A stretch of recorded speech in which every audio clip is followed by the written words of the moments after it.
simpler process for complicated decisions that you're making. Well, now we've got, it all kind of steamrolls and it compounds on itself. We're lacking education. We're lacking these things. So people are even, busy living life. They're not educated in what's going on. You can go back to the Pepsi and Coke challenge and all these things have been going on for a long time.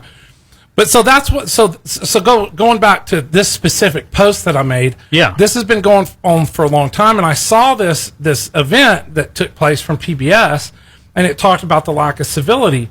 And what I found interesting about it, and what I found pretty much disheartening about it at the same time, and I am a not perfect person. I listened to a lot of rock and roll, was in the rock and roll business for a long time, done a lot of, I was very wild and rebellious. I do curse. I love George Carlin, all the things, right? So you can go back and you can post stuff on me. When somebody finds something and goes, did you do this? And I'm like, this is pretty tame, but whatever. Again, Catholic. So I'm like, okay, you're going to charge me for all these venial sins. Well, let's go on to what I'm really concerned with is this group of people. Yeah, and by the way, did I not get any credit for growing up? Yeah, 100%. It's like. Well, and the civility issue that people bring up. So since I've been on the school board, right? I mean, we've had somebody dump poison in our yard. We've had people mess with the vehicles. We've had just unbelievable amounts of things happen. Shame. My wife has gotten text messages relentlessly. She finally changed her number.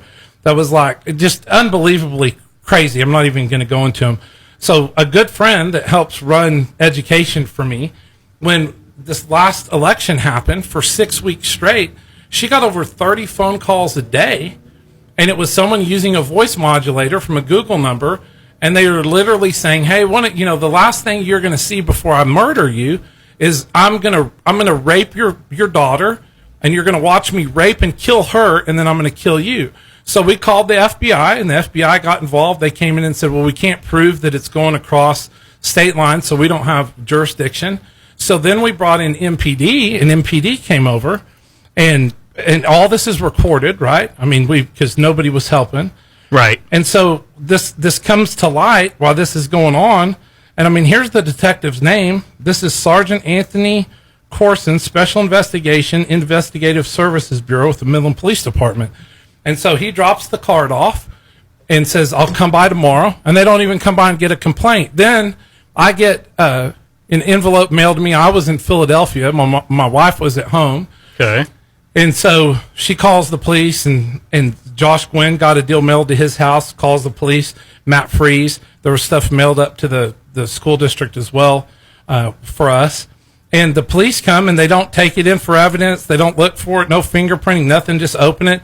Matt Freeze actually took his up to MPD downtown, and they opened it inside the MPD. And what I don't think people understand, like in a different, I was told, I told this person that I'm not going to give up the information publicly, and I'm going to stay to it. Sure. But there's another organization, and they're elected to it, and they were mailed things as well, 4 members of this group, and it turned out to be fentanyl. So, but they had legitimate people who were, investigating it and doing the things or what have you. We have people we have people come up at dinner and say horrendous things. We've got, teachers. So when we're talking about different avenues we've got, people acting a fool in Bowie Fine Arts. Sure. Then we talked about, the name came back up for the new high school, and we had teachers flipping us off, and it's like, so where is the civility? Why? It seems it's very one-sided. And so this group of people, they all run together. And so the people that are claiming the behavior for me, the allegation is that I misbehave and I do all these things. And those allegations are absolutely not true. I don't behave that way. And they're the ones who are behaving that way. I just sent out the communist plank. Oh, 100%. Right there. I mean, it goes very deep. And after we come back here in a minute, we're going to go into how deep it is. But in Midland, I think it's very important for people to realize that the civility is a very one-way street. I got on the school board because I want to make sure that there are academic opportunities given to kids at MISD, because that is what the taxpayer money, the property tax money that we give, is supposed to go towards. And because I've said I don't agree that has been happening in the direction and in the velocity that I think we need to have it done, it has come back and it has had a cascading negative impact on myself, my wife, my mother-in-law, all of my nephews, my entire family. And there's other board members who are also being negatively impacted. Man. And so the police won't investigate it. So where are the police at on this? You know, oh, well, we're a safe city or what have you.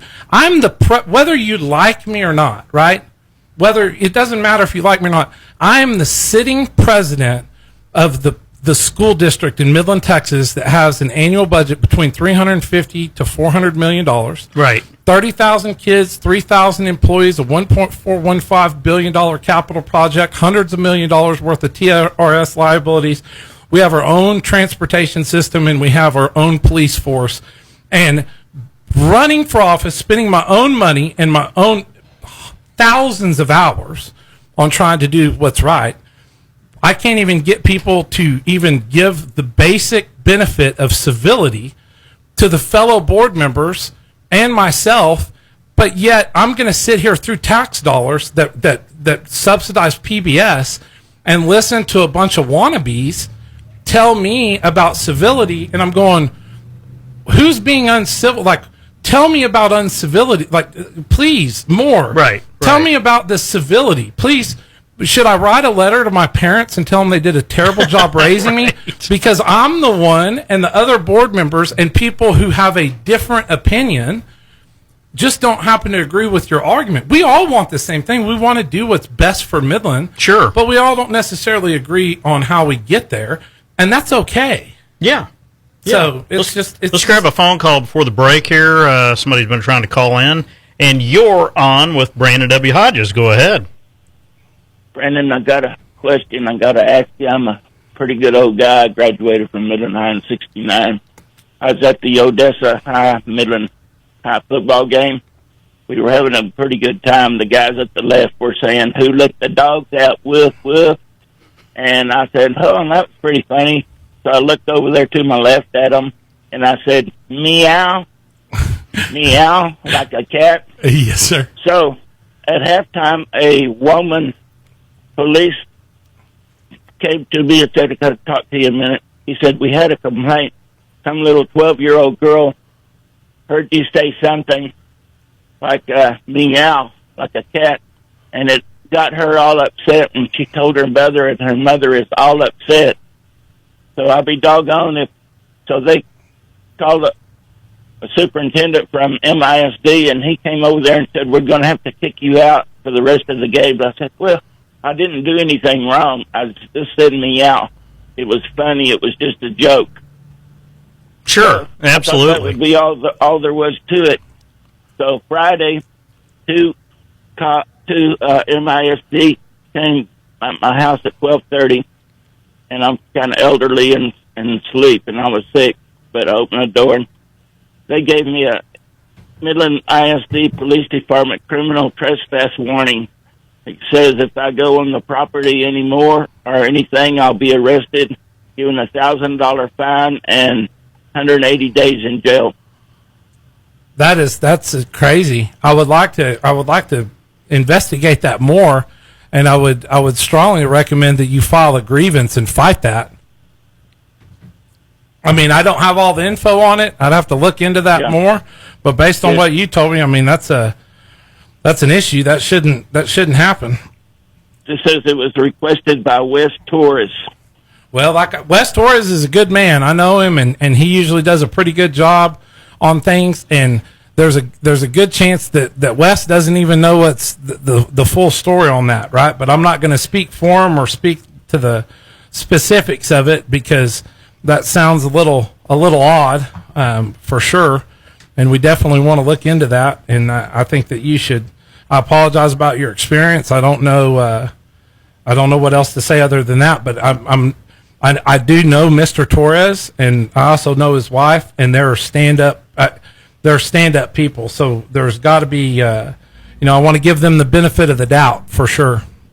But I am sorry that happened to you. Yeah, it was just the craziest thing. I've talked to my brother and my family, and we're all upset about it. We don't understand it a dang bit. And I told the same story to the woman police officer. She didn't really know what to do about it that night. That's why she had to call an administrator over there. He was a tall guy. I don't know what his name was. And then I told the same story to the two people that came to my door on Friday. The same story. Well, I'll get your info and I'll reach out to you because maybe I can get you with some attorneys that aren't out of Midland because I'd like to. What you need to do is find out who the allegations from that lady, and then possibly go through civil litigation. Like just see if you've got standing based on the things, and just file a civil lawsuit and sue her. That's what I'd do. But I'm bringing lawsuits. I'm bringing lawsuits. Like I'm so tired of. I'm so tired about arguing about civility. What I'm doing is I'm just sending cease and desist and demand for retraction letters all over the place, and people are gonna find out about the power of the subpoena. So this is this first letter that I sent out last week's probably first of probably a dozen, because I'm just gonna file $1 million lawsuits on lots of people, and we're gonna see if their stomachs are as big as their mouth. So I asked them the other day on Friday, how long will this be for? A month or two, or till next year? They said until I'm dead. That's why I really think that you need to so you're unfortunately you've got caught up in the system, and you're going to have to do some work. You're going to have to probably if you don't have time or the ability to do it all, you probably need to get somebody to help walk you through this to fight this and figure out exactly what came on, what perpetuated this. And go from there. There is a process to do it, and again, I apologize that happened. Are you down at the MISD every day? No, I'm not. I do not work for MISD. There's some days I think that I do. Come to you to talk to you and show you my yellow citation. No, you're going to need to talk to the administration and go through the grievance process. There's a whole system to this. So you're going to have to get led through it because the system is complex on purpose. But again, we need to get to the bottom of this. And again, I'm going to emphasize that Mr. Torres has been nothing but I know him to be nothing but a gentleman, and I don't even know that he probably knows the full scope of what's on. Would you tell him for me, and so he'll probably know who I am, and that on Friday they issued to me on the 1024 a criminal trespass. I will, but you're going to have to do it on your own. Like I can't. You are going to have to go through the process. I can't do it for you. So I need to take a break. So real quick, what's the first thing he needs to do? He needs to contact the district downtown administration and go to the administration and ask for the grievance process for this. West Torres? No, you just go to the front desk. You probably need to start with the police. Just go to the front desk at MISD's office and just tell them why you're there and ask them, say, I need the information to start a grievance. A grievance. I didn't want to see that. I don't want to sue that woman or anything because she's getting misinformation from somewhere. No. I just sue. I mean, I just sue. I'm so like there got to be consequences for actions, or this stuff continues. Just, I mean, my advice. I'm not a lawyer. This is not a legal advice, but my advice is always sue them. Have you ever heard anything about this, like this, in your life? I've heard a lot of crazy things. Yes, I've heard. Unfortunately, your story is not the only crazy story. I myself, I went through. I was wrongfully accused. They had already talked to the other defendant that had the same name here in Midland, and I had to go ask the district attorney to write an expungement for a process for a felony, and they'd already made the deal with the other person. They just misimputed the information into the computer. So it goes on and on and on. That's why I am very the justice system. We're just humans. Mistakes happen, but you've got to get in there, be assertive, and fight for it. And caller, I'm way past time. I got to go. Thank you for the call. Absolutely. Yeah, go ahead. And anyway, yeah, that's pretty crazy. Yeah, I got my whole feelings on the whole animal thing too, but we're not going to get into that yet. All right, we're running a little past time, but we'll come back and we're going to talk about shift gears just a little bit and talk about how truth is being attacked. And we'll be back with that on AM 1070, FM 107.1. Sand-K Trailers in Gardendale has a large selection of single and tandem axle trailers to choose from to haul those summer toys like golf carts, lawnmowers, and ATVs. For your industrial needs, Sand-K has equipment trailers, trash and combo trailers, as well as pipe haulers. Sand-K carries the best brands like Texas Bragg, AA, Max Brand, Premier, and Stallion, and now Calico Livestock and Horse Trailers. Sand-K Trailers takes pride in their quality customer service, from the large parts department to dropping off a trailer for repairs or swinging for a commercial inspection. So look for Sand-K's sign on Highway 158 in Gardendale or call 432-366-1285. And remember that Sand-K is always behind you. Hello, John with Midland Meat Company. School, fall, and football are in full swing, and our staff are ready to serve you. Whether it's tailgating or just for the dinner table, we have you covered. Located at 2600 Loma Drive, Monday through Friday 10 to 6 and Saturday 10 to 2. Or for an easier lunch or dinner, our half acre is ready to serve you restaurant style, Tuesday through Saturday 11 to 8. Located at 1101 Washita. Let our 5-generation pasture-to-plate legacy and experience help beef up your family's menu today. Local news each morning at 7:30. Brought to you by Circle Y Amish Furniture. Keep up to date with Circle Y Furniture along with AM 1070 and FM 107.1. The Watersong Wild Space, formerly known as the I-20 Wildlife Preserve, will be closed to the public tomorrow and Wednesday. President Trump is under attack from the left-wing media for his construction of the ballroom at the White House. Iris Miller at Newsbusters has more. The left-wing media, they really will talk about anything they can except for what the president is doing well. They will only talk about things that they think will stick. And right now, all they can really talk about is the ballroom. Halloween Fest in Midland will take place Thursday at Hogan Park on East Wadley.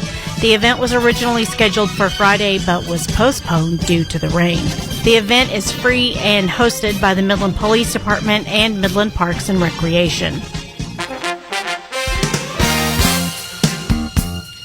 All right, KWEL weather right now, still 83. It's hanging on right there. So west wind to 6. Supposed to be 84 today. We'll see if we make it. I bet we do in about an hour. 57 tonight, 70. Things change tomorrow. 70 for a high, 63 for a high Wednesday. Cool part is literally Wednesday night, low of 37. That's what's coming around the corner here in a few days, so that's a good thing. About the time of the year, though, we're always around Halloween. I've been saying it for 2 weeks. Around Halloween, it always cools down a little bit. That is your news and weather. Brandon W. Hodges and I will be back right after these messages on AM 1070, FM 107.1. With Midlands roads suffering from neglect despite increasing tax revenue and your increasing tax bill, your city government must do better.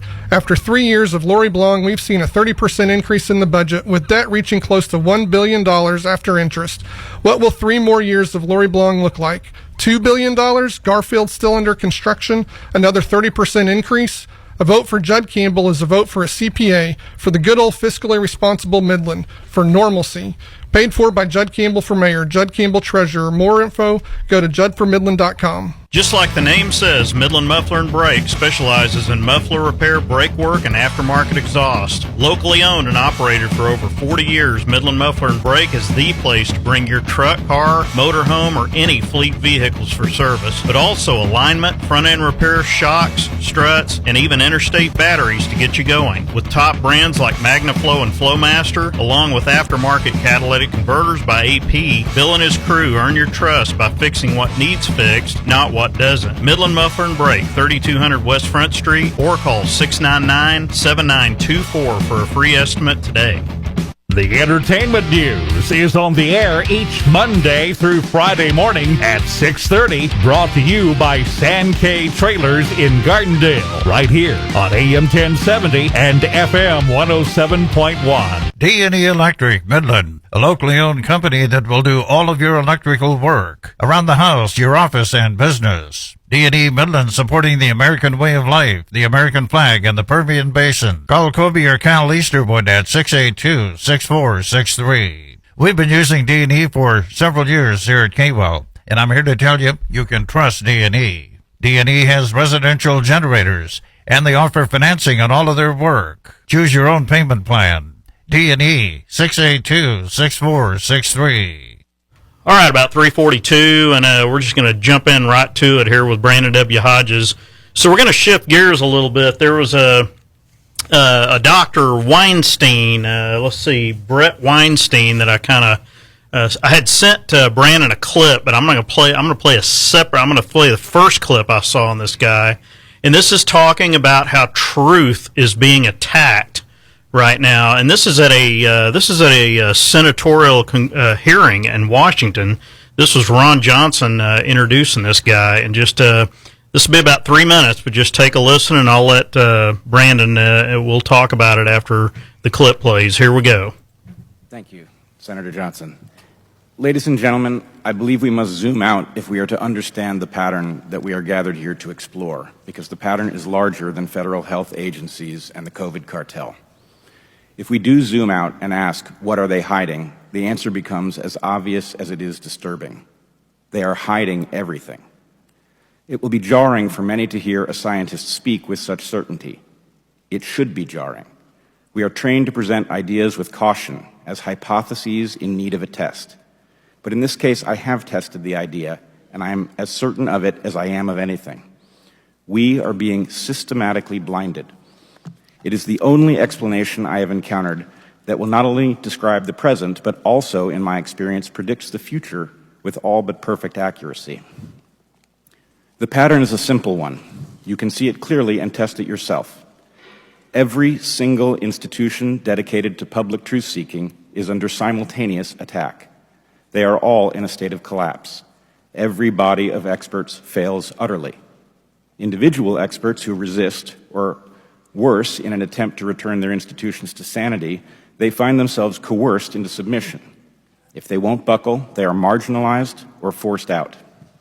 Those outside of the institutions who either seek truth alone or who build new institutions with a truth-seeking mission face merciless attacks on both their integrity and expertise, often by the very institutions whose mission they refuse to abandon.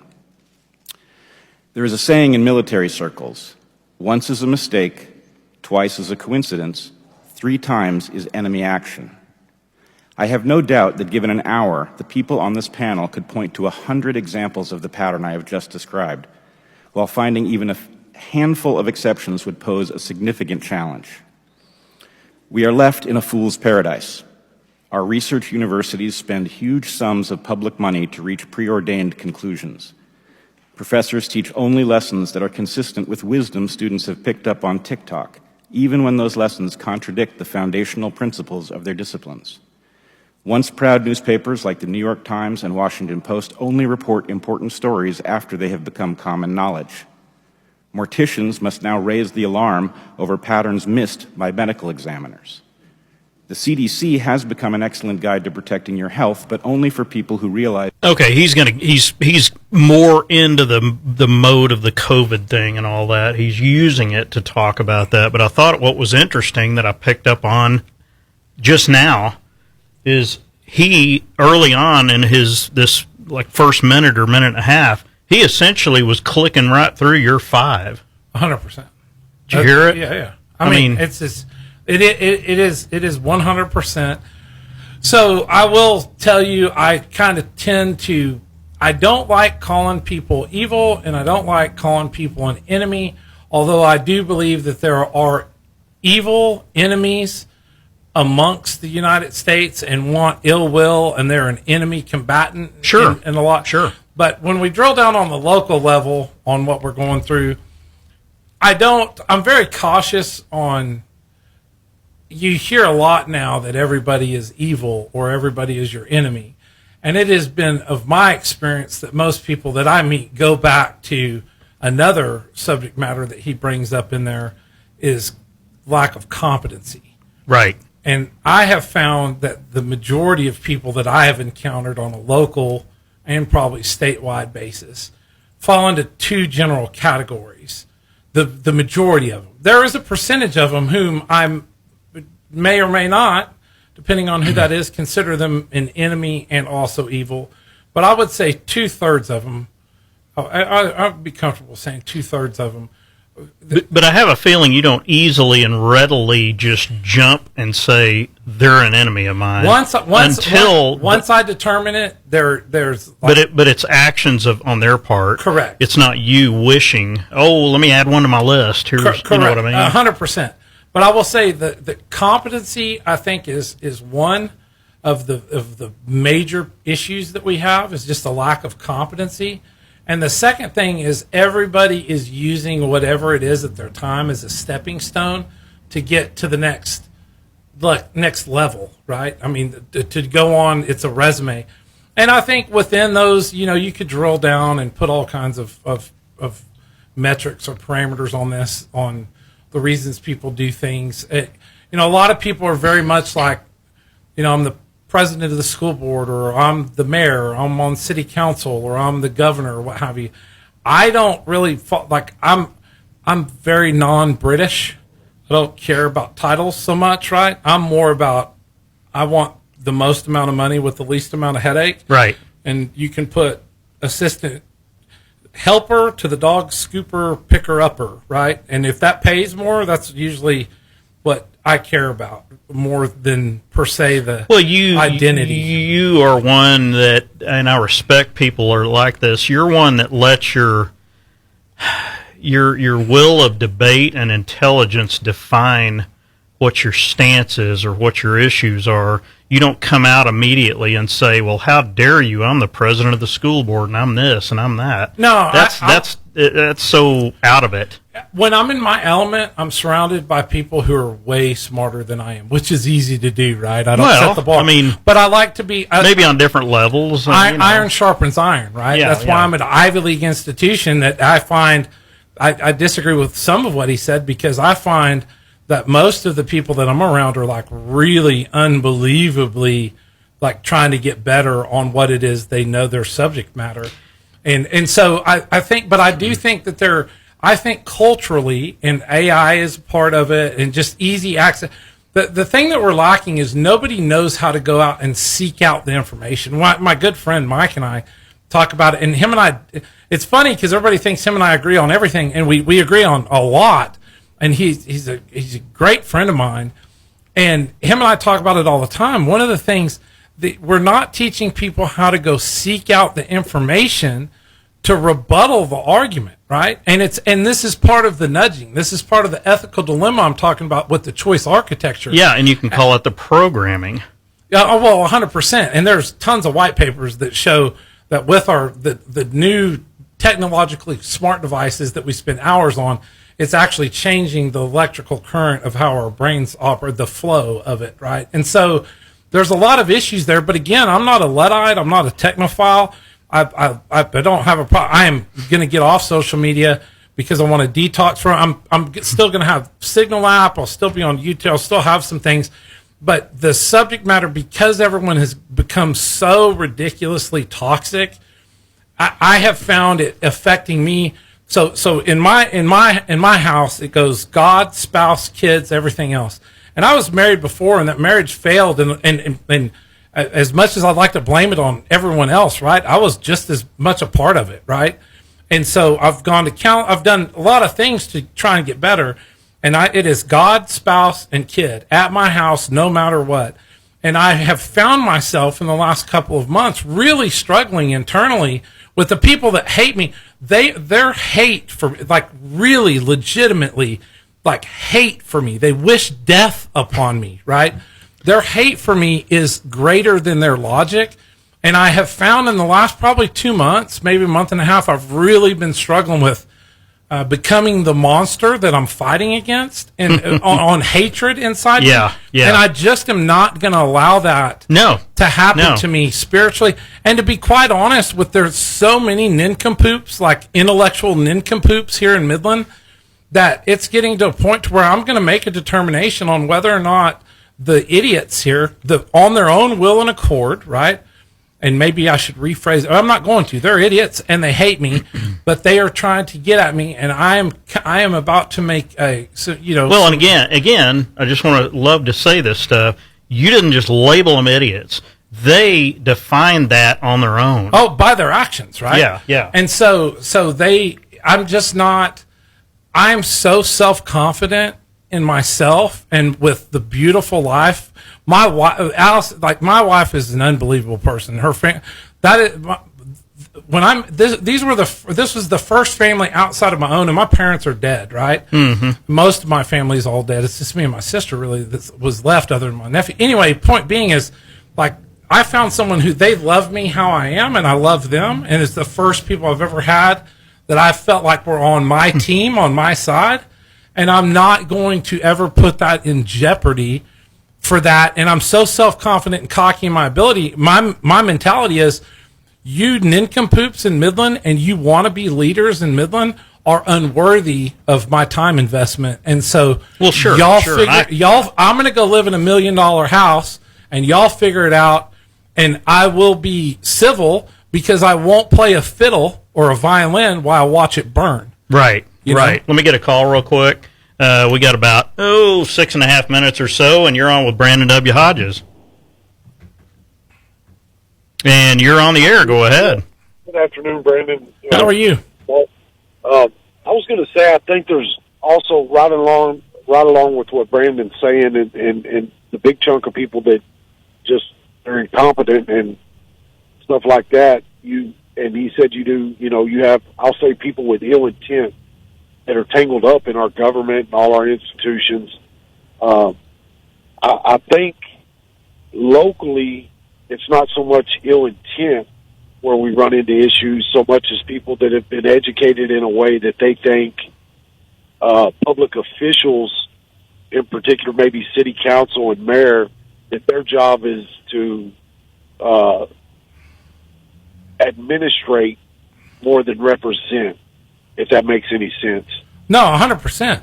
It does. And I don't disagree. There's a lot of people with ill intent, and they wake up every day and they want to make sure they're maximizing their profit. I mean, at the end of the day, people are just wanting to make too much money on public entities, right? You see from on the education side, you see TASB and TASA. On the city government side, you see the municipal league. On the county of associations, the consultants, all these people, and they just make unbelievable amounts of money. And it is a complex and complicated process. There's so much that goes on it that, some of it is legitimate, but I would say most of it is grift. I look around and I see nothing but grift anywhere. And where it comes back into toxic positivity is when I go, this isn't working based on, we're looking at these results and these results are not working. So we have to change the inputs. Physics proves through physics, you do a kinematics equation if you want, whatever makes you get your jollies off, but you can't change the output if you don't change the inputs. Right. If you keep everything at the same, all the variables are weighted the same, the variables never change, the constants, the independents, and the dependents are all stay the same, then it will continuously be a never-ending loop. It will not change. And so what happens is you come in as and I'm a disruptor, right? Because you can just do, and I'm not the smartest person on that. Now I will get with the smartest people on it, but I am blessed or cursed, depending on the day. I just see pattern identification so it's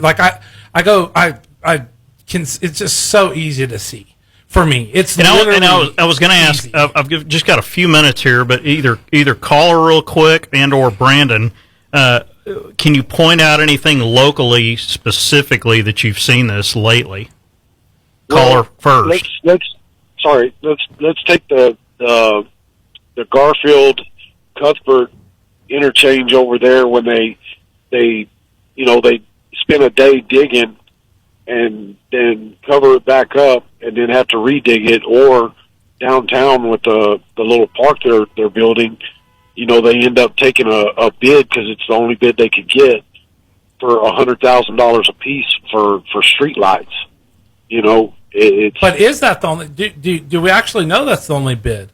Nobody knows how the bid processes work. I mean, Right. we don't, right? And I will say I've had John Burkholder on, and he's real big. He is really made. He's tried to force the city council into getting a program where you have to take multiple bids. Yeah, 100%. You have to, and he's done that. I know. And with technology, you're going to be able to do these things a lot quicker.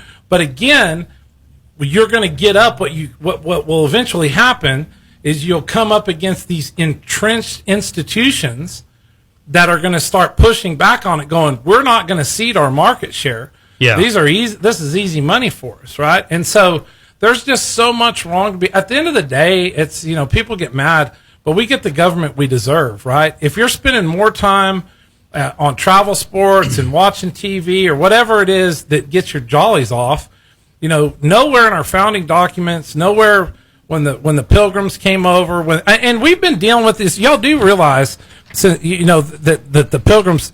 Everybody knows about the Mayflower, right? Yep. Everybody knows that it came over. You realize there were two ships, right? Oh, yeah. So Speedwell, I say that the engineers on the Speedwell were all Aggies because they overmasked it and it had to go back to the Netherlands. So I'm like, the Aggies didn't ever get back. They didn't get over here. It was the Red Raiders on the Mayweather, and they actually got over here. There you go. All and then the Aggies, they had to go back to the Netherlands because they'd overmasked that son of a gun. But anyhow, we've been dealing with issues for a long time. But the problem is now when you identify a problem and you offer a solution, if it's not a pre-approved solution by those who have determined that they're going to make all the management decisions for the rest of us little folks, right, it becomes an issue. And that's my main problem is I don't have to be wealthy. Just because you're wealthy and you have money doesn't mean that you automatically get to make the decisions of other players that want to be at the table to make decisions for their city. And I don't care how much money you have. I don't care how many buildings your family's name's on. Caller, thanks for that. By the way, we're about to run out of time. If you want to be part of the solution and you want to be, then you should be able to be there. Now, if you're just going to be a chaos creator, then I understand that. But there's a lot of people that want to be involved in Midland that are not chaos creators, and they get charged as they are chaos creators because people just don't want to have to actually. I got be 10 smart. seconds, but if there's no disruptors, as you just used the word a minute ago. If there's no disruptors, there's nobody fighting back. Yeah, but I'm a disruptor that made my own money. I didn't need. That's true. I didn't need mommy and daddy. There you go. Thanks so much, Brandon. Talk to you later. Appreciate Bye. it. Absolutely. Locally owned and operated. This is KWEL Midland and K296FG Midland.